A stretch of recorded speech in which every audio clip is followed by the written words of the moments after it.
Vamos lá, CH, você comentou o jogo pela Rádio Bandeirantes, placar de 0-0, o resultado não foi o melhor dos mundos, porque o melhor dos mundos seria a vitória e a Ponte garantiria a permanência na Série B. A B-Zona agora empurrou a decisão para o jogo contra o Londrina na segunda-feira. Mas e aí, como é que foi o jogo? Tecnicamente não agradou, né, Batista? Foi um jogo de bastante entrega, disposição, jogo difícil para a Ponte, como foi difícil para o Botafogo, mas pela circunstância da partida, eu entendo que o resultado foi bom. Um regular barra bom.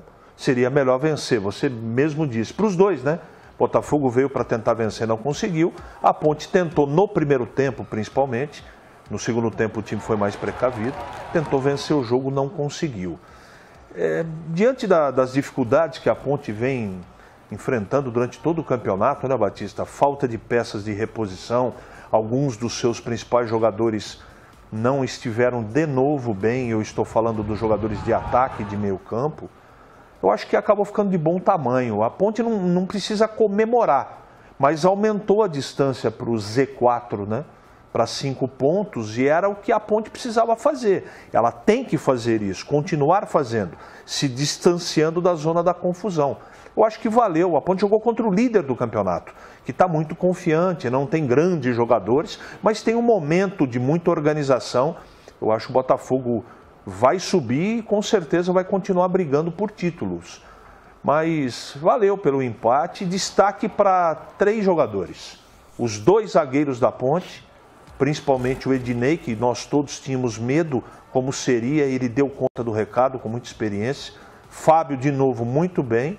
E o Ivan Quaresma, né? Os 3 foram destaques para mim na partida. Repito, um empate muito interessante para a Ponte. O Ivan Quaresma fez uma defesaça impressionante, puro reflexo. Salvou o time da Ponte, a Ponte que tomou um gol, mas o jogador do Botafogo estava impedido e, consequentemente, o gol não foi validado. Vamos lá, Tigrão, a sua análise, Ponte 0-0 com o líder do campeonato. O jogo tecnicamente foi sofrível, mas a grande verdade é que o Enderson Moreira, né, o treinador do Botafogo, líder da competição, ele respeitou a Ponte sabendo que não é moleza enfrentar a Ponte, mesmo com um time bastante limitado e até com desfalques dentro dos seus domínios. Ele não veio para atropelar a Ponte e poderia tê-lo feito. O Botafogo tem mais time, é só olhar as 2 campanhas. Mas ele poderia sair de peito aberto, não fazer o gol e ser surpreendido. Então ele fez também um jogo cauteloso e a Ponte, por seu turno tecnicamente inferior, também não foi se expor demais ao Botafogo. Então tivemos um jogo de muitos cuidados de ambos os lados, de poucas oportunidades, mas o volume ofensivo do Botafogo, ainda assim, muito longe daquilo que ele costuma produzir, ele foi maior do que o da Ponte. E quando precisou de um cara que desequilibra, no começo da partida, um lance que poderia ter transformado o jogo totalmente, o Ivan fez a diferença. Eu reputo o empate como bom, não ótimo, mas bom. E a Ponte abre 5 pontos do concorrente mais próximo à permanência, com 9 pontos em disputa. Então acho difícil, não impossível, mas pouco provável, com as limitações de todo mundo que está lá embaixo, alguém tirar 5 pontos em 9 em disputa. Ficou boa a situação da Ponte. E um empate igual o de ontem lá em Londrina, para mim liquida totalmente a situação, porque ela vai manter o Londrina a 5 pontos, não é? Aí com 6 em disputa. Tem o Vitória ainda, né? Mas o Vitória tem 1 ponto a menos. Mas para não depender de nada e nem de ninguém, a Ponte tem que vencer, porque mesmo que o Vitória vença os 3 jogos finais, ele chegaria com o mesmo número de pontos da Ponte, mas a Ponte tem mais vitórias. Então, para não correr nenhum risco com relação ao Vitória, com relação ao Londrina, o empate serve. Mas com relação ao Vitória, a Ponte tem que vencer o Londrina. Aí não corre nenhum risco e ela já garante a permanência na Série B em 2022 com a vitória diante do Londrina. Se vencer o Londrina é matemático. se empatar é virtual. Verdade. Né? É essa a colocação que eu estava fazendo, mas é bom o resultado. E é difícil demais o jogo lá.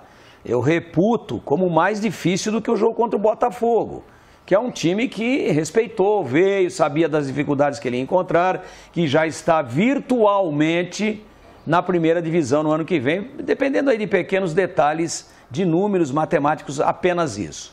Já o Londrina não, o Londrina joga o jogo da vida, sabe que é confronto, vai ter guerra, vai ter promoção de ingresso, e aí fica esse Deus nos acuda para tentar segurar. E vai lá, e o Londrina tem que jogar em cima do desespero do Londrina, agora sim, os números mostram, o desespero do Londrina é muito maior do que hoje até uma aparente tranquilidade da Ponte.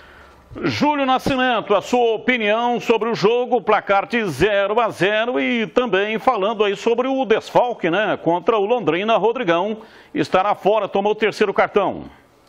É isso mesmo, Batista, e eu tô nessa linha aí que o resultado ontem foi interessante, né? Foi um bom resultado sim, porque a situação da Ponte pode ser definida nessa rodada e vocês falavam aí sobre essa questão matemática, inclusive eu trouxe isso no portal Carlos Batista, que a vitória resolve tudo.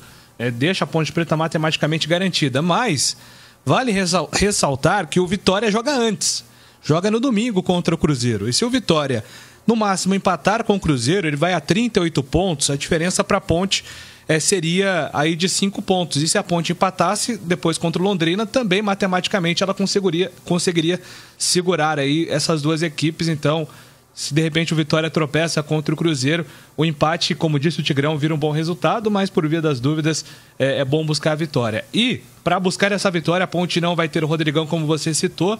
É uma grande dúvida como o Kleina vai montar esse time, né? Se com a entrada do Josiel, numa substituição simples, já que o João Veras não está, pelo menos neste momento, nos planos do Kleina, né? Tem tido um comportamento que a comissão técnica não aprova, ou então se ele vai modificar a plataforma de jogo, né? Se ele vai colocar um jogador mais rápido ou preencher o meio-campo.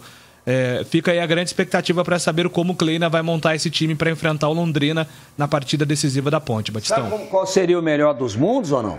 O Leonaldi volta o Leonaldi. Difícil, hein? É difícil porque é tornozelo, a gente está acompanhando, você está, inclusive, todos os dias falando sobre isso junto com o Lupe. Mas se ele tiver o Leonaldi, de repente, aí ele fecha com os 3 volantes que vinham jogando, né? E bota o Fecim como falso 9. Esse time fica muito interessante, muito leve e bem compactado em termos de marcação. Mas o problema é ver se vai ter o Leonaldi, que é uma dúvida realmente que preocupa demais o departamento médico.